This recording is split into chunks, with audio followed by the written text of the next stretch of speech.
What will your retirement look like? You know what they say, money can't buy happiness.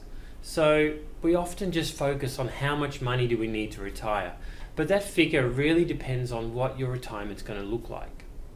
So if you're less than 10 years out from your retirement date, I urge you to take some time to really think about your retirement, start picturing it, and start thinking about what's going to make you happy and what your life is going to look like. So I'm going to cover off 6 aspects of your potential retirement lifestyle that you need to start thinking about. Number 1, staying active. We all know how important it is to stay active and fit, right? And you'll have a lot more time on your hands in retirement. So you might choose to join a gym or join a sports club, or maybe do more of the sports you're already doing at the moment. But however you're doing it, if you can do those activities in a group, then of course you get that social benefit as well, building new social connections. That brings me to point number 2, staying social. A recent study showed that older people who socialize on a regular basis with their friends are significantly happier in retirement than those that don't. And I guess that's sort of common sense, but it's been shown to really help with your mental health and well-being, and really keep that positive attitude to life going by interacting with other people. So you might want to join similar interest groups, or start up a new hobby in a club or a group that will help build those new networks and maintain your existing ones at the same time. Number 3 is working. You might have retired from full-time employment, but a lot of people nowadays choose to go back on a part-time or casual basis.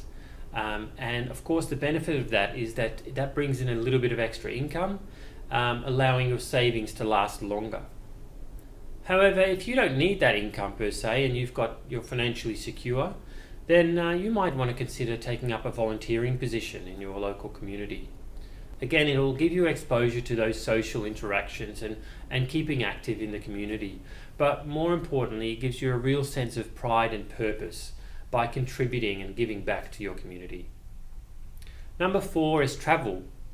Yes, retirees like to travel and tick things off their bucket list, and that's great because they have the time for it and often they have the money for it. But think about the type of holiday that you'd like to, or type of traveling that you'd like to do, and the potential budget you might need for that, because obviously it can be a big cost if you're going for the luxury, top-notch holidays or cruises around the world. Of course, the alternative is just pack a caravan and drive down the road. So there's lots of options there to fit your budget. Number 5 is family commitments. Although you might have more time on your hands, you might find that a lot of that time gets taken up by spending more time or caring for grandchildren, or similarly you might have elderly parents that are still alive that need regular care. So I think it's important to think about those situations that might develop and try and strike a healthy balance between family time and time for you in retirement. And of course, financially, it's great if you're in a position to help your children out financially, or your parents for that matter. But just be conscious of the fact that your money in retirement is limited. So every dollar can only be spent once. Okay, so just be careful that your generosity doesn't get the better of you and you leave yourself being financially vulnerable. Number 6, the last point, is location. Think about where you might want to live. You might want to stay where you are. That's fine. You might want to consider a sea change or a tree change, or perhaps you just want to downsize for practical or financial reasons. So whatever you choose to do, think about the potential impact that might have on the other things we've talked about, such as your social networks, access to family, access to services such as healthcare services. So if you're moving out of the city, you might need to do a lot of traveling back and forth, etc. So I hope that's been really helpful. Start thinking about that and start formulating a comprehensive retirement picture.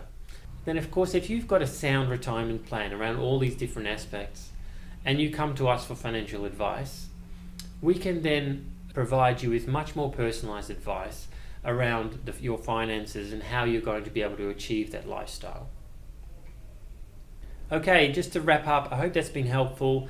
We are running a superannuation seminar called Get Super Ready for Retirement for the 55 plus range. If you are interested in that, it'll be run in the Bayside suburb of Hyatt, so on the 16th of April. If you are interested, please get in touch and I can give you more details on that. Okay, good luck with your retirement planning, and if we can be of assistance, just get in touch. Have a great week, and I'll see you in the next one.